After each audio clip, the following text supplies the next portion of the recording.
Dans l'émission Archives secrètes diffusée ce 12 mai sur France 3, Catherine Ferry s'est épanchée sur son histoire d'amour avec Daniel Balavoine, dont elle a partagé la vie de 1974 à 1977.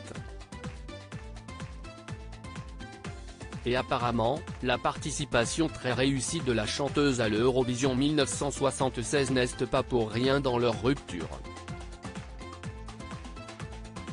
Eurovision, 1976.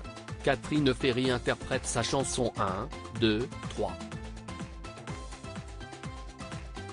Elle ne remporte pas le concours, mais finit sa prestation sous les clameurs du public et accède tout de même à la deuxième place.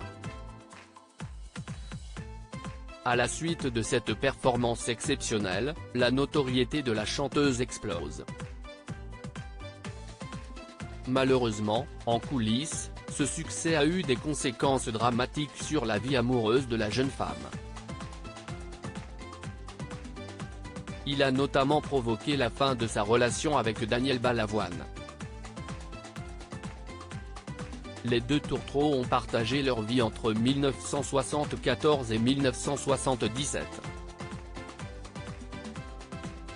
Dans l'émission Archives secrètes, l'interprète de Vivre avec la musique s'est exprimée sur les raisons qui l'ont poussé à quitter Daniel Balavoine, alors qu'elle l'aimait encore.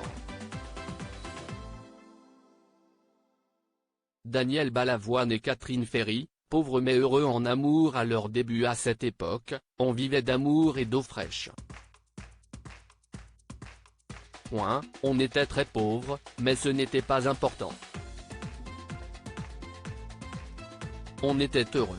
On habitait au 6e étage sans ascenseur, on voyait le dôme de chez nous, et le palais des sports, et il me disait, Daniel Balavoine, note de la rédaction, un jour, tu vois, je passerai là, s'est d'abord souvenu Catherine Ferry.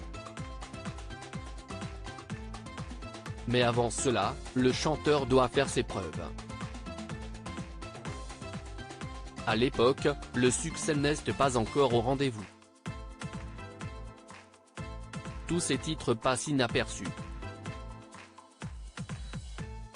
Léo Missire, son producteur et directeur artistique, lui enjoint de collaborer au lancement de la carrière de Catherine Ferry, et notamment de l'aider à préparer la prestation qu'elle effectuera à l'Eurovision.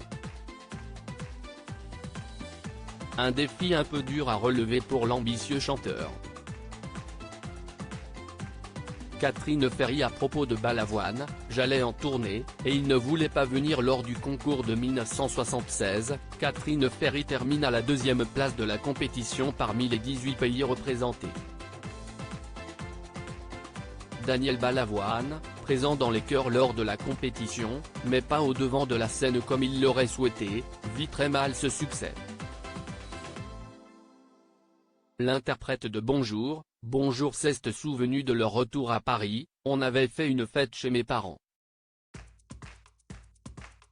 C'était bien, ce sont des beaux souvenirs. Sauf que suite à ce succès, elle est invitée partout. L'ambiance s'effrite alors progressivement dans le couple. Ça n'arrête pas. Une télé en Allemagne, une télé en Belgique, une télé en Hollande, raconte la chanteuse. Pendant ce temps, Daniel Balavoine continue de proposer des chansons qui ne trouvent pas leur public. Il était là, à trouver des textes exceptionnels, et ça ne prenait pas. Je pense que c'était dur pour lui. J'allais en tournée, et il ne voulait pas venir. Et si est un peu l'erreur qu'il a faite, de ne pas venir un peu plus me voir. À un moment donné, j'en ai eu marre, voilà, a tout simplement conclu Catherine Ferry. Avant de préciser que cette décision lui avait tout de même beaucoup coûté, ça a été très dur, parce que je l'ai quitté, mais je l'aimais.